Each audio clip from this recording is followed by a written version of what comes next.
He was 13 years old when he made a promise that everyone said was impossible. Standing in a hospital room that smelled like bleach and broken dreams, holding his mother's hand while machines beeped around her failing body. That promise would either destroy him or turn him into something the world had never seen before. His name was Marcus Johnson, and he grew up in the Riverside Projects on the south side of Chicago, where gunshots were the neighborhood alarm clock and hope died before it could take its first breath. The building he lived in had 42 families crammed into spaces meant for 20, with walls so thin you could hear your neighbors' arguments. Their tears, their desperation echoing through the concrete like a constant reminder that this was all life would ever be. Marcus shared a single bedroom with his 2 younger brothers, sleeping on a mattress on the floor that had more springs poking through than actual cushion left. And every morning he would wake up to the sound of his mother coughing in the next room, that deep rattling cough that made his chest tight with fear, even though he didn't understand why yet. His father had left when Marcus was 7, walked out one Tuesday morning to get cigarettes, and never came back,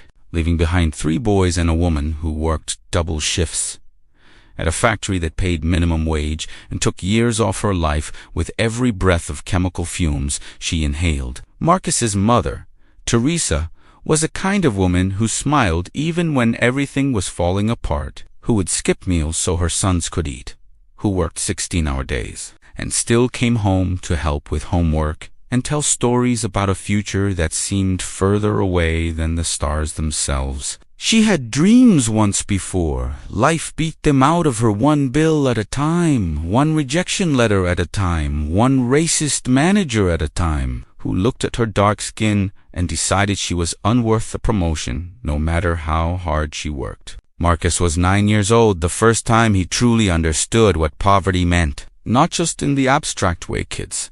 No, they don't have what others have, but in the deep, bone-crushing realization that changes everything. He had gotten a full scholarship to a summer camp through a program at school, a week away in the woods with kids from all over the city, and he was so excited he could barely sleep the night before. But when he got there and saw the other kids with their brand-new hiking boots and fancy sleeping bags and parents who drove cars that cost more than his entire building, something inside him cracked open. They looked at him differently when he pulled out his garbage bag full of borrowed clothes, when he didn't know what quinoa was at dinner, when he admitted he had never been camping before, never been outside the city limits actually, never seen what trees looked like when they went on forever. One kid, a blond boy with a trust fund smile, asked him if people in the projects really shot each other over shoes. And Marcus felt something hot and angry rise in his throat, but he swallowed it down because his mother had taught him that anger was a luxury poor kids couldn't afford. That week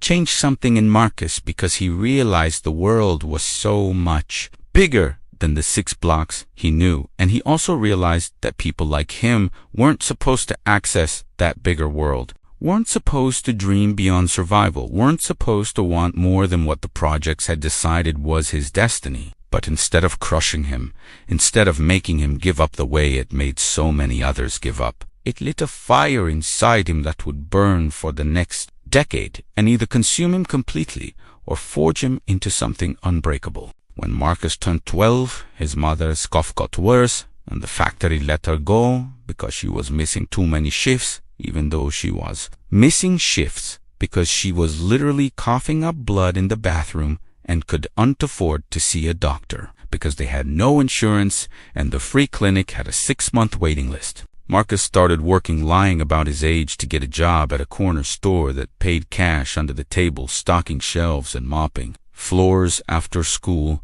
while his friends played basketball and tried to stay out of gang territory. He would come home with $20 and hand it to his mother, who would cry and tell him to keep it to buy something for himself. But he never did because he saw how thin she was getting, how the light in her eyes was dimming like a bulb on its last bit of electricity. The The hospital came on a cold November morning when Marcus was 13, waking up to find his mother collapsed in the kitchen, her body folded on the linoleum like a puppet with cut strings. The ambulance took forever because the projects were UNT priority, and when they finally arrived, the paramedics looked annoyed, like they had been there too many times and seen too many poor Black families who could unpay the bill that was already adding up with every second of their time. At the hospital, a doctor with tired eyes and no bedside manner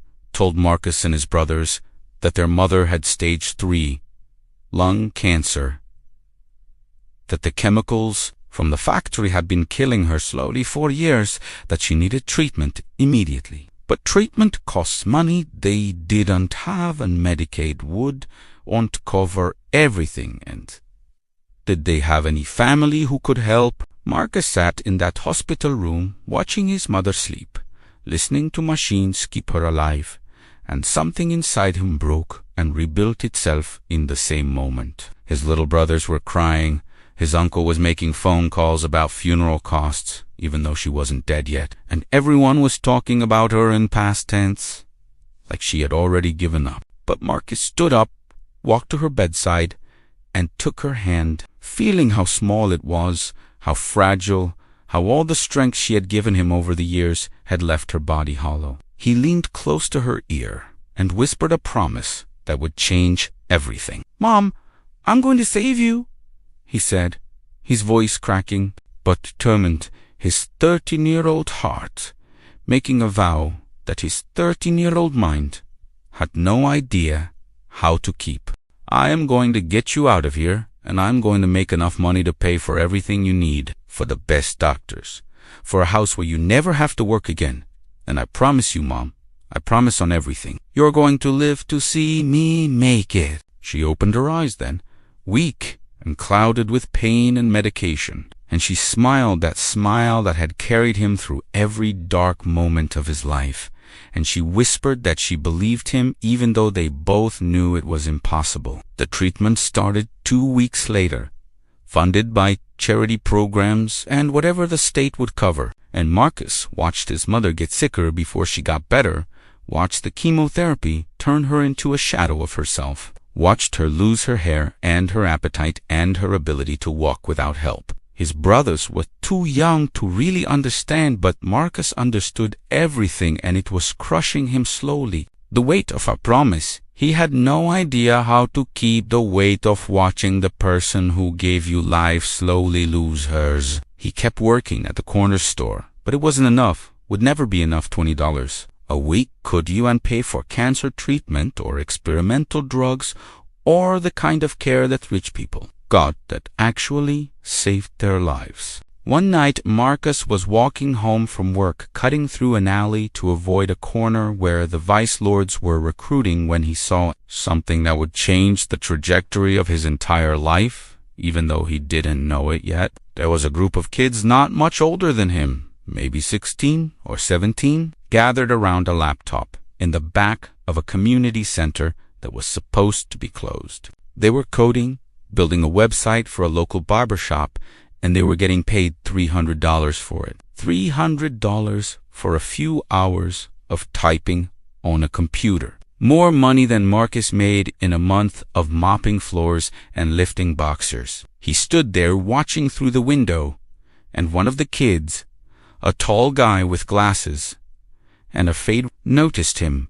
and waved him inside. His name was DeMarco, and he ran a small web design hustle out of the community center, teaching himself to code from YouTube videos and library books, building websites for local businesses who couldn't afford the big agencies downtown. He saw something in Marcus that night, some hunger in his eyes that reminded DeMarco of himself 2 years earlier, and he made Marcus an offer that felt like salvation wrapped in impossible odds.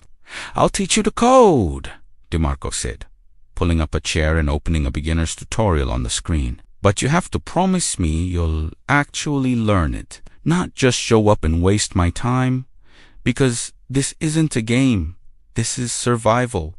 This is how kids like us get out." Marcus learned to code the way drowning people learn to swim, with absolute desperation and total focus, because every line of code he wrote was a line closer to saving his mother's life. He would go to school, then work at the corner store, then show up at the community center at 8 p.m. and code until midnight. His eyes burning from staring at the screen, his fingers cramping from typing, but he never stopped because stopping meant giving up, and giving up meant watching his mother die. DeMarco was a hard teacher, the kind who didn't accept excuses or huffy, who would delete Marcus's entire project if it wasn't good enough and make him start over, who pushed him past what he thought was possible because DeMarco understood that the world did ungive second chances to kids from the projects. After 3 months, Marcus built his first website for a real client, a hair salon owned by a woman who knew his mother from the factory. It took him 40 hours and he made $200, and when he brought that money home and put it in his mother's hand, she cried harder than he had ever seen her cry, not because of the money, but because she saw her son becoming something the world had tried to prevent him from becoming. His mother was responding to treatment. Slowly, painfully, but the cancer was shrinking, and the doctors were cautiously optimistic.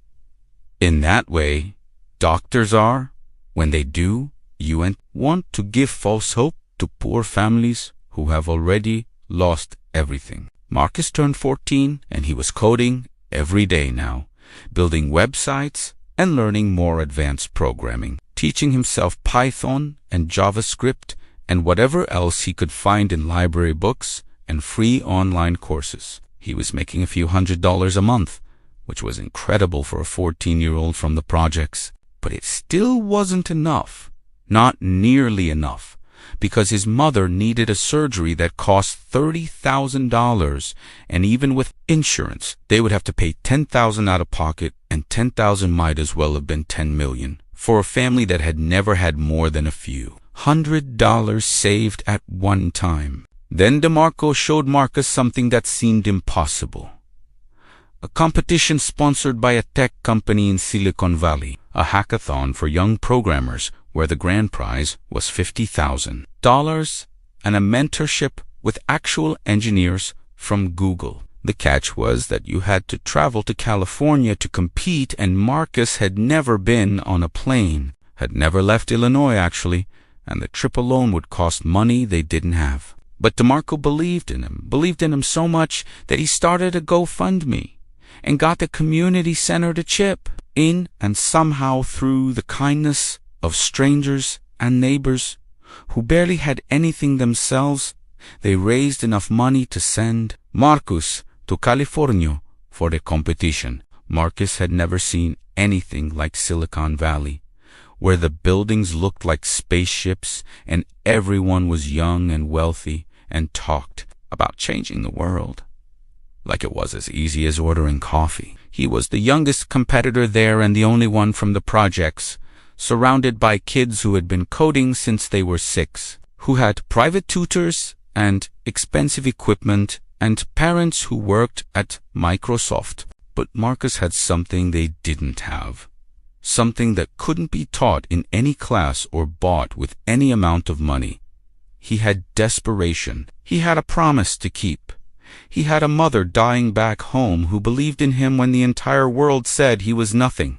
The competition lasted 3 days, and Marcus barely slept coding 18 hours straight, building an app that would help low-income families find free medical resources, pouring every ounce of his pain and his hope into lines of code that represented everything he had learned and everything he needed to become. On the final day, standing in front of a panel of judges who looked at him like he was lost, like he had wandered into the wrong building, Marcus presented his app with a voice that shook at first, but grew stronger with every word, because he wasn't just presenting code. He was presenting his life, his mother's life, the lives of everyone back in Riverside projects who had been forgotten by a system that decided their zip code meant they did undeserved chances. He didn't win first place, and for a moment, standing on that stage, watching a kid from Palo Alto, accept the grand prize for an app about organizing your sneaker collection. Marcus felt everything collapse inside him,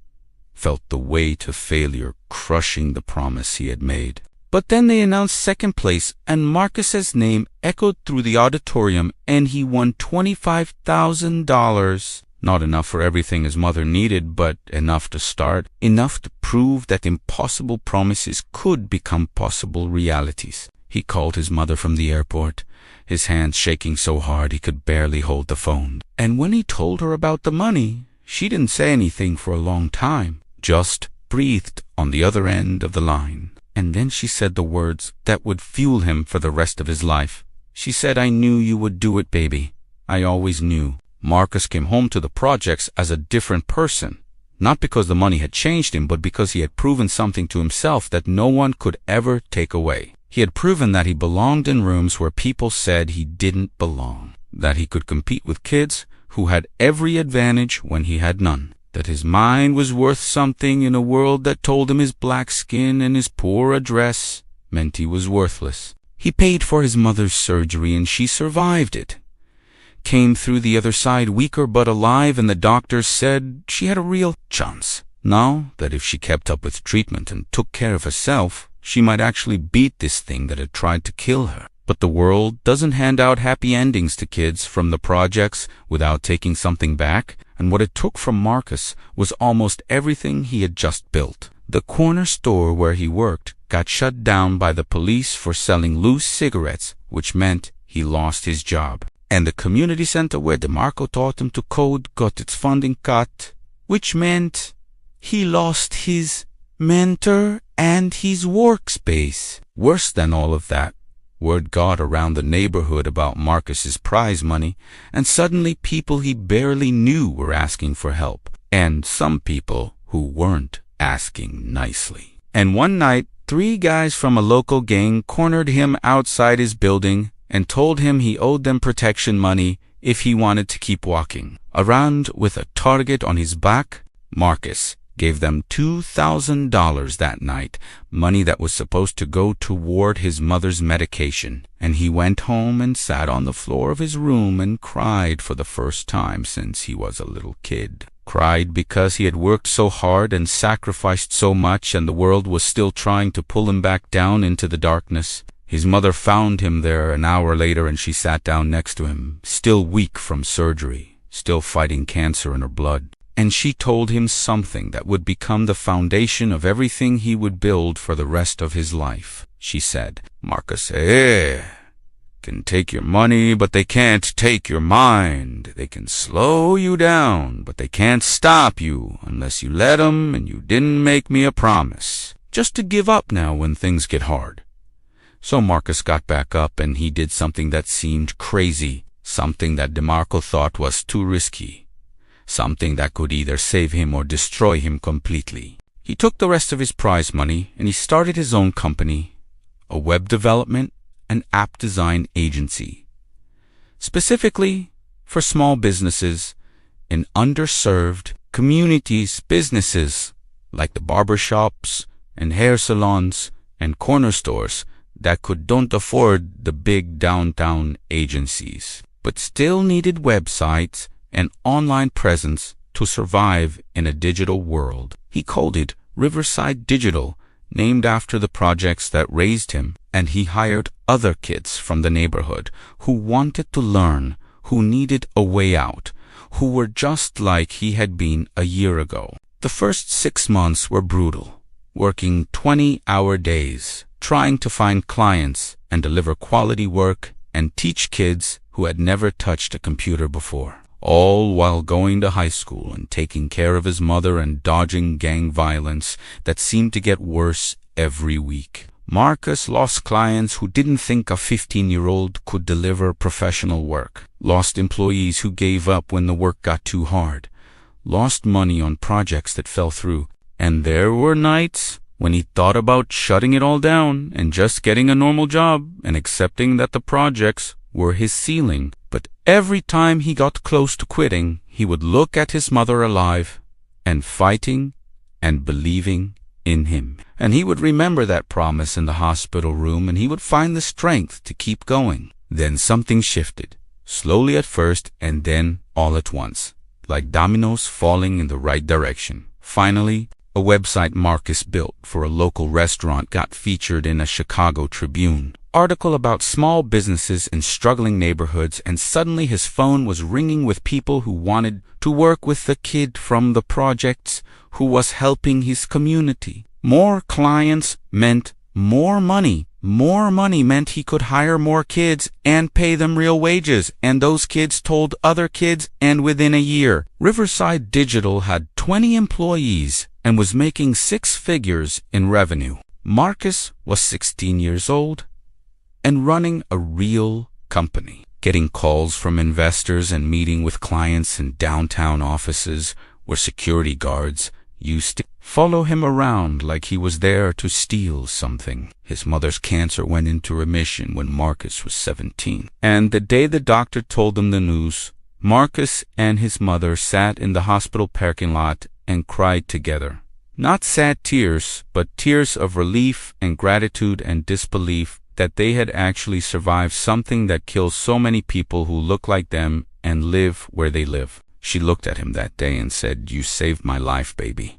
But Marcus shook his head because he knew the truth. She had saved his life first, had given him a reason to fight when the world gave him every reason to quit. By the time Marcus turned 18, Riverside Digital had expanded beyond Chicago, had offices in 3 cities, and was making millions of dollars a year helping businesses in underserved communities build their online presence. Marcus became the youngest self-made black millionaire in Chicago history. But the money wasn't what mattered to him. What mattered was that he had kept his promise. What mattered was that his mother was alive and healthy and living in a house with a backyard and windows that let in actual sunlight. What mattered was that he had hired over 100 kids from the projects and taught them skills that would change their lives, had proven that zip codes don't determine destinies, that impossible promises can become reality if you're willing to bleed for them. The lesson Marcus learned, the one he shares with every kid who comes through his program now, is that the world will tell you 1,000 times